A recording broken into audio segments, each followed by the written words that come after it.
Mag-aalas 6 na ng hapon. Hagis ng ng halos paggabi na Kaya magaling. Puro ganun yung training yan. Ilang beses yun? Pagka malapit na yung basketing, umaga hapon ako magbigay.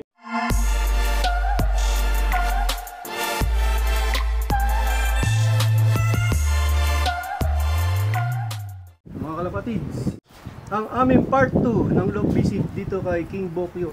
Ito na yung winner. Yung second overall champion, super set winner.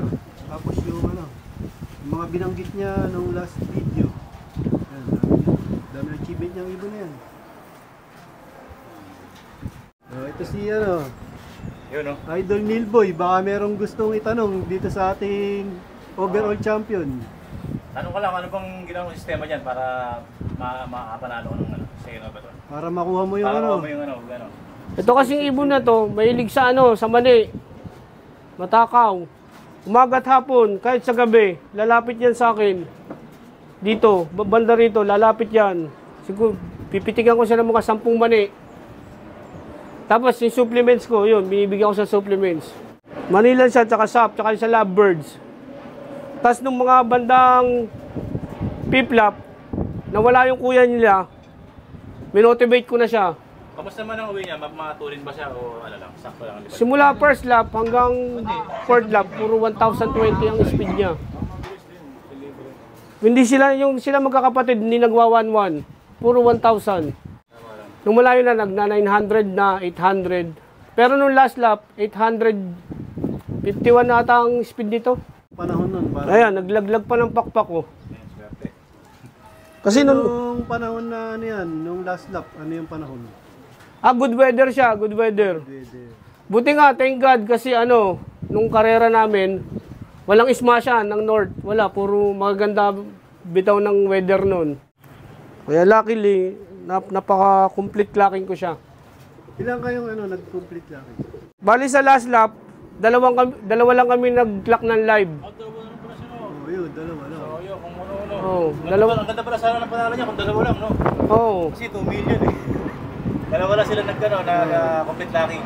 Kaya lang, bago mag-last lap, kayo, insurance. Yes, Boss Reggie. Siyam na live. 11. 11. Oo. Swerte din yung 11, Swerte yung Siyam.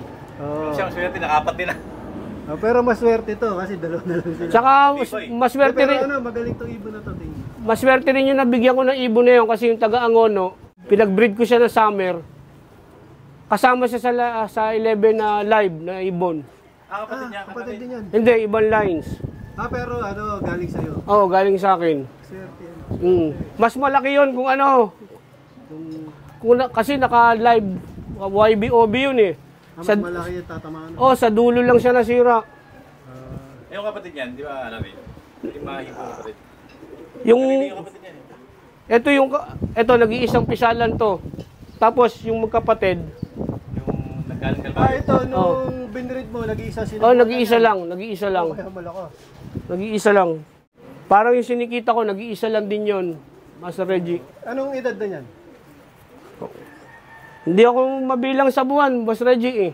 Pero pangilang clutch yan, pangilang clutch. Hindi ko na mabilang kasi hindi ko tinigilan yung breed dito kasi yung 4, nasa OLR, may 4 pa dito. Talagang ka dyan, sumulid ka dyan. Isang taon pa na siguro yan, mga 1 year pa. Sila mo sa pakpak, ilang yan, vlog lang. 2. Kasi nagwa-worry nga ako dito kasi. Hindi pa. Wala pang 1 year old. Wala pa kasi dulo binaksa kanina kasi binaksa. Ito may tanong ako. Paano nag-complete clocking yan? Kada mini-midtos mo o tine-training mo nung mismong karera na. Kasi nung BBCM Manila, nung derby na, wala silang midtos. Ang midtos ko nito, ihatid ko lang misis ko sa Ortigas. Ganun, lapit lang Ortigas. Ortigas lang tos? Oo. Sa North? Ortigas lang, dyan sa Galleria, umaga at hapon. Minsan, 5:30 ko na nabibitawan, kaya mag-aalas 6 na ng hapon. Ganun, night bird. Oo. Nagpupunta ka ng mall yan. Nagmamall pa sa... Nagwa-worry nga ako pagka i-check ko kasi may mga building eh. Hagis ng ng halos paggabi na Kaya magaling, kaya siya. Nung last lap niya, siya nakauwi? 3:45 ng hapon. Hapon na rin, 6:25 binitawan, 3:45 ng hapon, nandito na siya. Sa taan na yung last na po. Puro ganun yung training yan. Ilang beses yun? Sa ano? Sa isang linggo, araw-araw. Araw-araw ganun. Ortigas lang. Tapos paggising ko sa umaga, Malayo pa tayo, tigas lang pala. paggising ko sa umaga, pagka yung wala pang araw, kahit mga alas 6 pa lang, pinaparanging ko na silang 3. Sabi ko, Araw-araw yun. araw-araw, tigas lang. 5:30 ng hapon. Oo. Para sikreto, alam niyo na. 5:30 ng hapon, tigas. Kasi aalis ako dito. Ano yan? Mga ilang kilometers mula sa atin dito. Baka 20 lang siguro yun. Mga 15 siguro. 15 lang yun. Lapit lang. Lalo na pag weekend, binibigyan ko silang victory. Pagka malapit na yung basketing, umaga hapon ako magbigay. Pag malapit na yung basketing. Friday, Yun. Friday, bibigyan ko na sila sa umaga. Pag hindi pa ako nagkakape, bibigyan ko na sila ng victory. Tapos sa hapon, victory din. Puro victory lang. Ang isang tablet lang sa umaga hapon. Oo. Tapos, pag Monday, Tuesday, Wednesday, pula puti lang, tsaka yun yung B-complex, tsaka B-pollen. Napantao, Boss Reggie. Important yan. Tapos yung, paano yung diskarte mo sa ano dyan, sa patuka?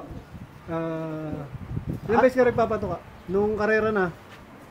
2 beses sa kanila, puro special binibigay yung pagkain kung ano yung gusto nila. Sa flower na stripe, Boss Reggie. Ayun. Oo, yun. Tapos hindi nawawala yung mani. Hindi. Araw-araw yan, hanggang karera yan. Matakaw sila sa mani. Parang hindi sila komportable pagka yung sa isang araw. Hindi nakakain ng mani. O baka ikaw yung hindi komportable. Hanggang hindi nakapagpakain ng mani. Pwede rin kasi pagkagabi, Mahilig ka sa mani tatambay ako dito, magyoyosi, lalapit sila dyan. Abutan ko sila ng mani. Nalilibang naman ako. Kumbaga, kusang inaabot na nila yun. Oo, dito ko lang ilalagay. Sa sobrang sanay. Doon lang, sige. Dyan. Oo, dyan lang. Pintuan lang. Tako yan sa mani. Ayan, sample. Yun o. Sample. Yun, tama. Sa sikreto, sinabi na. Doon lang sa may gilid na sa may pintuan. Yan, ate niya. Sa lahi din niya.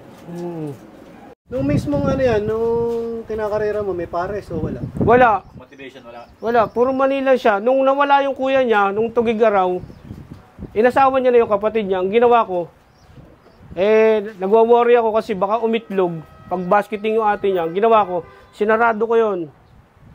Dito lang sila. Nagme-mating din sila, pero hindi ko sila pinaano sa pugad nila. Ganun lang. Hanggang sa taan, siguro 2 laps. Hindi ko sila pinapasok sa Nakikita lang, gano'n.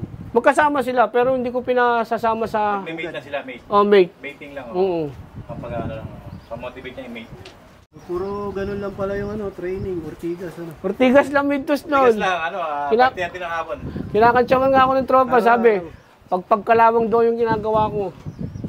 Ortigas, pero nagbunga, Bunga yung in Jesus name, thank you. Yun, shoutout, King Bokyo, baka may siya shoutout. Yes. Shoutout nga pala sa kaibigan ko, kay Engineer Ruel Bosley, tsaka kay Boss Nelson, tsaka kay Lolo Andres, salamat sa inyong dalawa, tsaka kay Boss Yuli. At sa tropa nating mga kaibigan ko. At kay Mrs., shoutout sa iyo sa pagtulong mo sa akin sa pag-clock ng ibon. Hindi yung pangalan. Kay Christine De Jesus. Yan ang papaswerte, mga supportive na asawa. Nag-aabang Yan ang mga Yan ang nagugutom na ako, dala mo akong pagkain dito. Hindi, sabi nga pagka dapat suportahan ng pamilya at asawa. Pinaka-importante yung asawa. Pag kumotra yun. Mabigat yun, mabigat ang blessing. So yun, maraming salamat, King Bokyo. Salamat din sa iyo, Boss Reggie at Kuya Neil. God bless both of you. Ayos. Shoutout kay Boss Rapi, kay Kuya Rapi. Kuya Rapi, maglipad ka na. Rapi. Danganan. Yun, parang Rapi.